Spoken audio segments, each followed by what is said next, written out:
Kevin Jackson, excellent to have you on American Thought Leaders. Thank you, glad to be here. So you're the executive director of Black Sphere and Seeking Educational Excellence. Correct. And actually you're here today at Western Conservative Summit to talk about, among other things, identity politics, which is something I'm very interested in and very concerned about. Why don't you tell us a little bit about your thoughts on identity politics? I think every policy decision that's being made today, particularly in America and probably really around the world, is based on identity politics. Wow. If you think about it, whether it's an immigration policy in the border, they call Americans xenophobic, right? Oh, they don't want Mexicans here. There are millions of Americans of Mexican heritage that we have no problem with. But when it comes to the left's agenda and letting in illegals, then suddenly we become xenophobic. We are made up of every possible population of people on the planet. America is the biggest melting pot mosaic you could ever create. It is God's gift to the world in that regard, and yet we are always facing identity politics. So whether it's Joe Biden's a racist or Donald Trump is a racist, or now Nancy Pelosi is actually being accused of being a racist by her own party, you can see identity politics. But go anywhere in the world. It's whether you go to places in Africa, it's the Bantu against the Hutus, it's one tribe against another. And that's how the divisions occur. We are one America, but we don't act that way because we have a division within this country who wants to see it destroyed. And in the time where we are feasting, we've had a decade under Barack Obama where this country suffered mightily. In 2 years, Donald Trump has reversed the tide, and suddenly we got to hear about calls of racism. Or you, being a male, Jan, you are toxically masculine.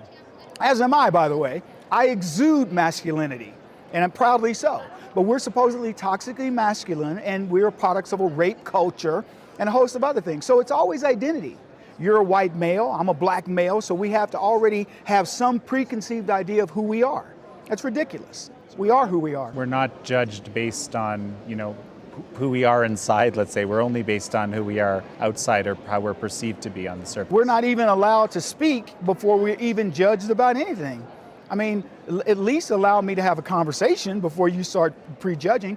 And what's interesting is there's another side of the aisle which always is accused, the conservatives are always accused of prejudging and having all these preconceived ideas of who people are, and we're the ones going, hey, let's sit down and talk. I'm happy to talk to the LGBT community. I'm happy to talk to feminists. I'm happy to talk to open borders types. I'm happy to talk to New World Order people or any other crazy idea, because in having that discussion, I guarantee you I can make a case for why a pragmatist like me would say why I don't want open borders, any more than I want to go home after I leave here and find somebody in my house that doesn't belong there, right? Right. So this is where we've got to have these conversations, and unfortunately we're not having them. So, identity politics, as you where does it come from?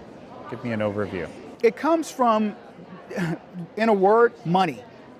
There's an old saying, if there's one lawyer in a town, he'll starve to death. If there are two lawyers in a town, they'll both thrive, right? Okay. So we're in a point where we've got to have two lawyers. The Democrats and the leftists who spit identity politics daily. They talk about reparations for blacks. They talk about, again, whatever the issue may be for whatever special interest group it is, whether it's the LGBT community, the black community, the Latino community, women, or whatever. And at any given time, if you look at any of those groups, we're all thriving. Blacks are thriving in America. We are more employed than in any time in history. We have more business starts under Donald Trump. We have more home ownership, and I could go on, more, you name it. But we're still told that we're in bad shape. Women are being told that there's better places to live. I'd love to know where a woman could live more freely than in America. And what's their big grievance? Oh, well, we make 28 cents less per hour. Well, you might pick better careers. Or, hey, here's a suggestion. Start your own companies, charge whatever you want.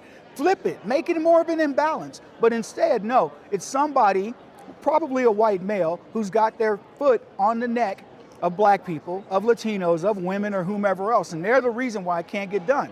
Well, if anybody stopped for 1 second and said, wait a minute, we're in a country where people come over here and within one generation are thriving. There's many examples of it. Nigerians, for example, are one of the most successful groups in the country, bar none. So I didn't know that. They are one of the most successful. So what's their issue? Asians make white people, when it comes to colleges and universities, they're the tops. When it comes to businesses, income, they're second to Nigerians. What's their issue? So when you look at all these problems, the only conclusion you can come to is there's somebody who says we've got to start a grievance issue in order to keep the money flowing. I see. Very, very interesting. And we've been, at Epoch Times, we've been accused of being an anti-communist media, and I've never disputed that. But this identity politics is closely tied to cultural Marxism, at least as I understand it. Correct. Can you break that down a little bit for us? Well, I think it's probably a little too deep for the amount of time we have, but I'll tell you this: it is a taught thing.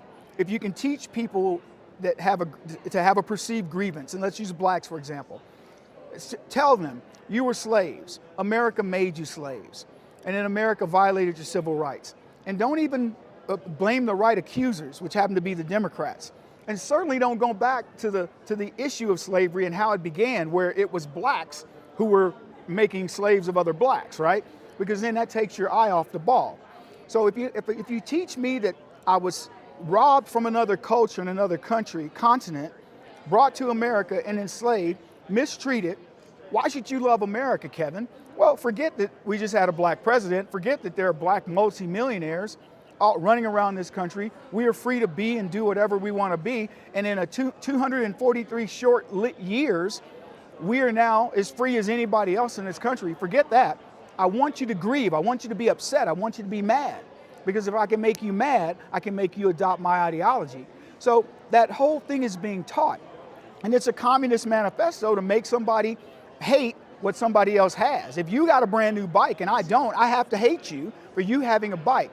And I have to make sure that we both get bikes, when in the end, nobody gets a bike except the guy who started the fight. Oh, very interesting. I've actually heard it said that it's kind of this sort of thinking is rooted in jealousy. Oh, of course, yeah.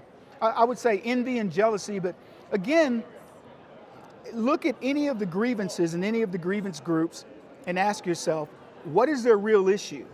So for example, blacks will complain of the conditions that we have in this country. Well, look at where the most blacks are concentrated. At 13% of the population in most big cities, we are well over 30 to 60, 70% of the population. So if you're in Baltimore, you're probably 50% of the population. Cleveland, Cincinnati, Chicago, you name it. So who runs those cities? Mostly Democrats and probably other blacks.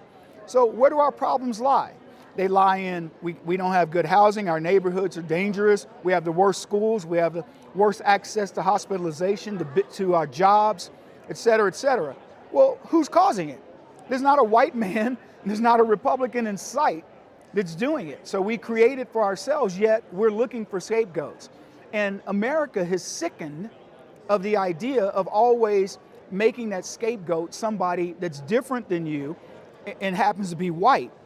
If we flip that in any way, shape, or form, and white people were complaining all the time about how the black man is running them out of the cities or whatever, people would look at white people like you're crazy.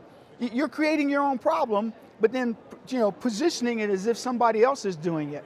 So that is a form of communism, where you get people to believe that we are one group, monolithically so, and we must all stick together no matter what. So if a cop shoots a black kid in a city where the police chief is a black Democrat, the mayor is a black Democrat, everybody who's on the police review board are black Democrats, the guy that got shot was committing a crime against black people, et cetera, et cetera. Let's go find a white guy to blame. That's ridiculous. So, and that's where we are. Okay. So what is your prescription? The prescription is we've got to start educating people and fighting our battles differently. We have to approach these problems not in the classic way. For example, if you were saying what I was saying, somebody might call you a racist. I mean, I would expect that. You would expect Yeah, I would expect and that. And what you have to say, well, then my racism must be in math and it must be in reality. Because the reality is black folks are in control of police, black folks are in control of their own politics, black folks are in control of their own destiny, black folks are in control of their lives, and yet you're always looking for somebody white to blame. Why is that, black man? And if you have the guts, anybody looking at me, looking at this camera and saying to themselves, I have the guts to make that comment, you're probably well on your way to healing. Because as long as you take it, believe me, somebody's gonna be okay with it. I use this analogy all the time.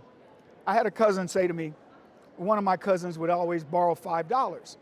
And she says, I hate when I see, our other cousin. He always bums $5 off of me. And I go, why do you hate him? He's smart.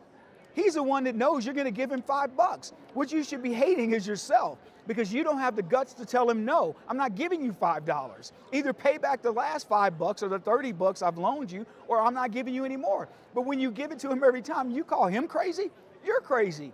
So I say to white America, you're crazy. If somebody's bumming you, making you feel guilty for something, oh, you're a racist. How so? What black person have you oppressed? Well, nobody. I'm gonna answer for you. hopefully nobody. Oh, it's funny how you say that. Hopefully, I don't know. Let me see, did I offend a guy that got my coffee this morning? You have not oppressed anybody. And that should be the first thing out of your mind, is I haven't oppressed anybody. So why am I going to take your guilt? Any more than a white man coming up to me saying, Kevin, blah, blah, blah. I say, shut up, white boy, get out of my face. I got nothing to do with you. You are in control of your life. I don't have anything to do with it, okay?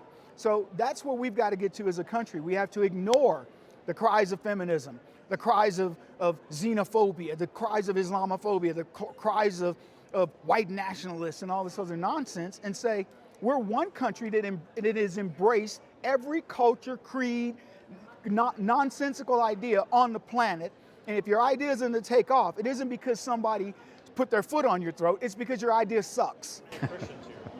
Kevin Jackson, it's such a pleasure to have you on American Thought Leaders. Mine as well.